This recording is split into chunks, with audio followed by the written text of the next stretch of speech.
Bismillahirrahmanirrahim. Assalamualaikum warahmatullahi wabarakatuh. Assalatu wassalamu ala asrofil anbiya'i wal mursalin wa ala alihi washabihi ajma'in amma ba'du. Pada kesempatan kali ini, izinkan saya Muhammad Yusuf, mahasiswa jurusan Sistem Informasi semester 8 kelas karyawan. Pada kesempatan kali ini, saya akan sedikit sharing ilmu tentang peramalan atau forecasting, dimana tujuan video ini untuk memenuhi tugas UTS yang akan diselenggarakan pada tanggal 27 Maret 2023. Tanpa panjang lebar, mari kita simak. Yang pertama yaitu peramalan berdasarkan metode atau pendekatan. Ada beberapa metode atau pendekatan yang dapat digunakan dalam peramalan, di antaranya metode moving average. Metode ini menggunakan data historis rata-rata untuk meramalkan permintaan di masa depan. Rata-rata dihitung dengan mengambil jumlah penjualan dalam periode tertentu, misalnya bulan, dan kemudian dibagi dengan jumlah periode tersebut. Yang selanjutnya ada metode exponential smoothing. Metode ini menggunakan rata-rata tertimbang dari data historis untuk meramalkan permintaan di masa depan. Bobot diberikan kepada data historis yang lebih baru, dan bobot tersebut mengurangi seiring dengan waktu.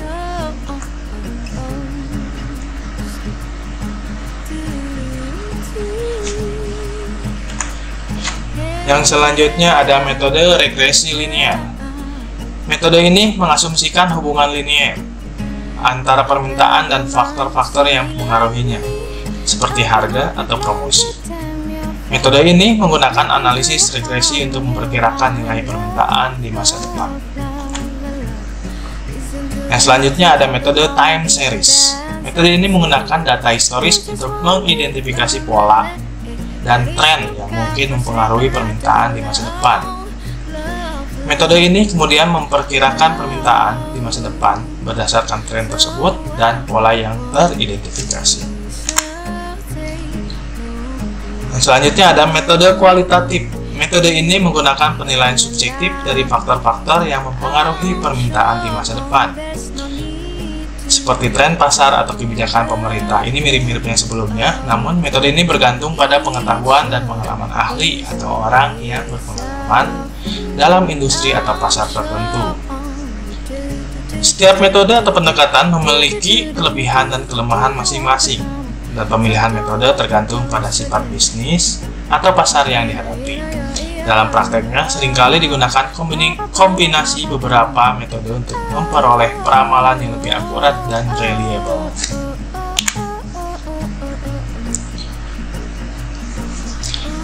Kemudian di sini ada contoh kasus, yaitu meramalkan berdasarkan jangka waktu ya. Peramalan berdasarkan jangka waktu.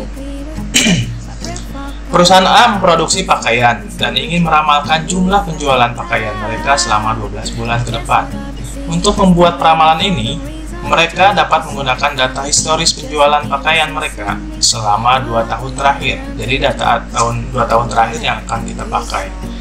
Kemudian menerapkan metode peramalan seperti metode moving average atau exponential smoothing. Nah, ini akan kita bahas nanti dua metode ini yang akan kita jadikan contoh.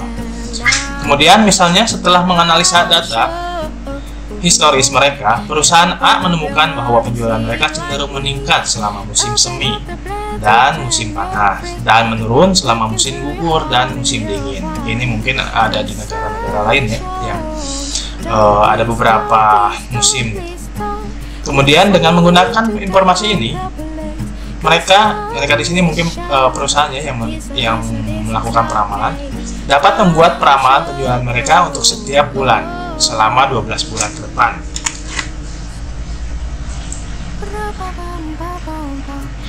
Dengan menggunakan metode moving average, Mereka dapat mengambil rata-rata penjualan pakaian selama beberapa bulan terakhir dan memperkirakan penjualan di bulan yang akan datang.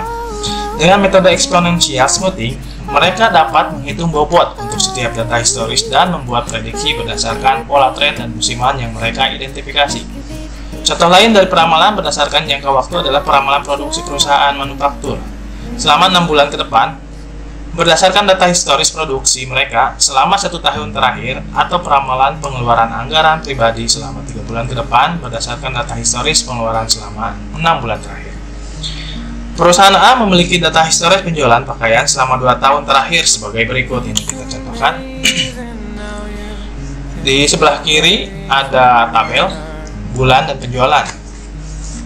Nah, di bulan Januari itu penjualan 50, Februari 60, Maret 70, April 80, Mei 100, Juni 120, Juli 130, Agustus 120, September 100, Oktober 80, November 60, dan Desember 50. Kemudian untuk membuat peramalan penjualan selama 12 bulan ke depan, perusahaan A akan menggunakan metode moving average. Di sini kita akan menggunakan metode moving average dengan rata-rata 3 bulan. Artinya, peramalan penjualan bulan berikutnya akan dihitung dengan mengambil rata-rata penjualan pada bulan tersebut dan 2 bulan sebelumnya. Sebagai contoh, untuk bulan Januari tahun berikutnya, ini kan Desember ya, sampai Desember. Kemudian perusahaan A akan menghitung peramalan penjualan dengan mengambil rata-rata penjualan bulan Desember sebelumnya, bulan November, dan Oktober tahun sebelumnya. Ini ya.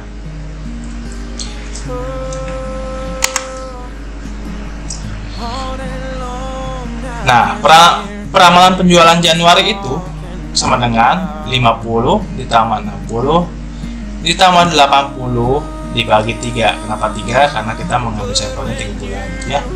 Kemudian kita jumlahkan, yaitu 63,33. Demikianlah perusahaan A dapat membuat peramalan penjualan pakaian mereka selama 12 bulan ke depan dengan menggunakan metode moving average dan data historis penjualan mereka. Rumus moving average adalah MA. MA itu moving average sama dengan X1 ditambah X2 ditambah X3 X tambah X4 sampai X sekian dibagi N. Yang ini ya. Kalau kita ngambilnya 3 bulan ya 3 bulan, kalau misalnya berapa bulan ya berapa bulan, 25 bulan, seperti itu. Di mana MA ini adalah rata-rata peramalan. X1, X2 sampai Xn adalah nilai pengamatan dalam periode waktu yang dipilih, dan N jumlah pengamatan dalam periode waktu yang dipilih. Kemudian sebagai contoh, jika kita ingin menghitung rata-rata peramalan selama 3 bulan berdasarkan data penjualan pakaian dari bulan Januari hingga Desember, maka kita dapat menggunakan rumus moving average sebagai berikut. MA Januari, penjualan November, Desember, Januari, kemudian kita akan mencari moving average bulan Februari, penjualan Desember, penjualan ditambah penjualan Januari ditambah bulan Februari dibagi 3. Kita akan mencari moving average Maret, penjualan Januari, ditambah penjualan Februari ditambah penjualan Maret dibagi 3, dan seterusnya, di mana penjualan per bulannya adalah data penjualan pada bulan yang bersangkutan. Dalam contoh ini kita menggunakan rata-rata peramalan 3 bulan, tetapi kita dapat mengubah nilai N untuk menggunakan rata-rata peramalan berapa bulan yang diinginkan. Yang selanjutnya ada peramalan berdasarkan rencana operasi. Peramalan berdasarkan rencana operasi adalah ketika sebuah perusahaan merencanakan untuk memproduksi dan menjual 10.000 unit produk dalam bulan berikutnya. Dengan menggunakan data penjualan sebelumnya dan tren pasar, perusahaan dapat memperkirakan permintaan produk di masa depan. Misalnya, jika ada data historis menunjukkan bahwa permintaan produk naik sekitar 20% setiap bulan selama musim libur, perusahaan dapat memperkirakan bahwa dalam bulan berikutnya akan terjadi kenaikan permintaan yang sama juga sebesar 20%. Kenapa? Yaitu berdasarkan rencana operasi ini, perusahaan dapat merencanakan produksi persediaan dan pemasaran untuk memenuhi permintaan yang diharapkan. Jadi, dengan adanya peramalan 20% ini, perusahaan akan mempersiapkan gitu ya, mempersiapkan produksi, persediaan, pemasarannya juga ya, untuk memenuhi permintaan pangsa pasar. Kemudian ada contoh kasus perhitungan peramalan berdasarkan rencana operasi. Sebuah perusahaan pembuat sepatu, ini ke sepatu, memiliki rencana operasi untuk memproduksi dan menjual 15.000 pasang sepatu dalam bulan berikutnya. Perusahaan telah melakukan analisis pasar dan meramalkan bahwa permintaan untuk sepatu mereka akan meningkat sebesar 10% di bulan depan. Sudah meramalkan ya, 10%.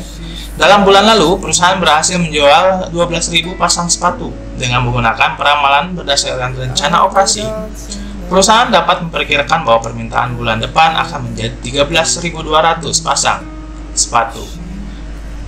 Dari mana itu? Yaitu 12.000 dikali 1:1.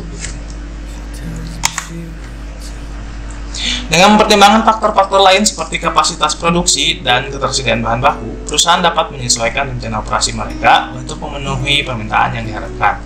Misalnya, perusahaan mungkin perlu menambah produksi, meningkatkan stok bahan baku, atau memperluas jaringan pemasaran mereka untuk mengakomodasi peningkatan permintaan.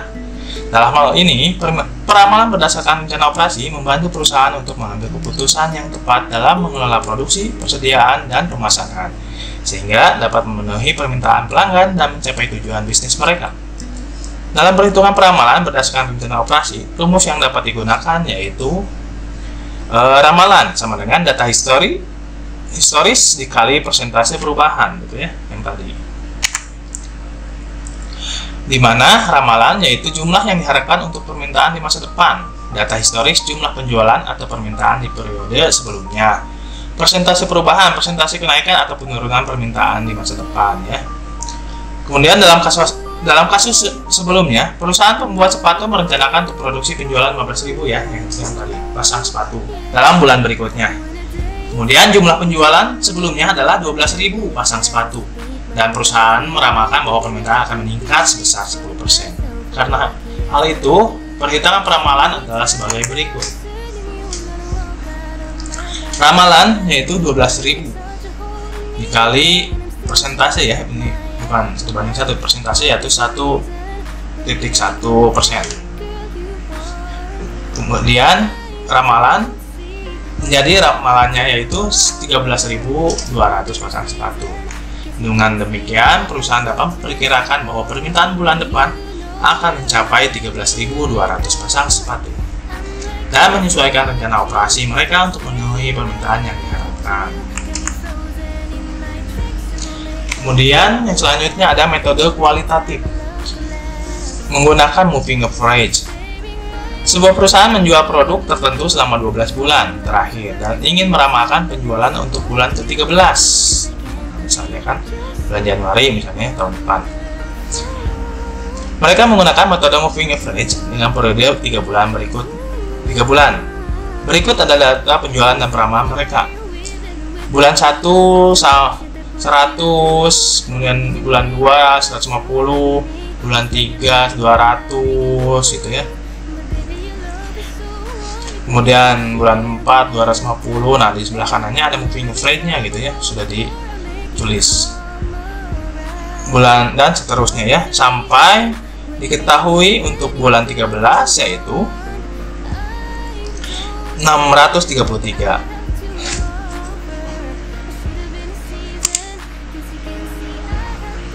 Dari data di atas, peramalan penjualan untuk bulan ketiga menggunakan metode moving average adalah 633. Kemudian ada selanjutnya peramalan kuantitatif.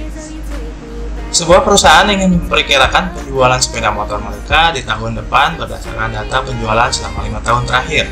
Data penjualan sepeda motor tersebut ditunjukkan dalam tabel berikut. Tahun 2016, 200 penjualan, 2017, 250 penjualan, 2018, 300, 2019, 350, 2020, 400. Untuk peramalan kuantitatif, perusahaan dapat menggunakan metode peramalan time series seperti moving average, exponential smoothing, atau regresi linear. Sebagai contoh, jika perusahaan menggunakan metode exponential smoothing dengan faktor penyusutan 0,5, maka perhitungan peramalan penjualan di tahun 2021 adalah sebagai berikut. Peramalan di 2021 yaitu penjualan 2020 dikali faktor penyusut ditambah peramalan 2020 dikali 1 dikurang faktor penyusun. Dan sama dengan 400 dikali 0,5 ditambah 375 dikali 0,5 sama dengan 200 ditambah 187,5. Pada akhirnya didapatlah nilai 387,5. Jadi peramalan penjualan sepeda motor di tahun 2021 menggunakan metode peramalan kuantitatif exponential smoothing adalah 387,5. Baik, mungkin untuk pembahasan atau jawaban untuk tugas UTS, peramalan atau forecasting saya cukupkan sekian. Mohon maaf apabila terdapat banyak kesalahan karena manusia adalah tempatnya khilaf. Saya akhiri untuk pertemuan kali ini. Wassalamualaikum warahmatullahi wabarakatuh. Terima kasih.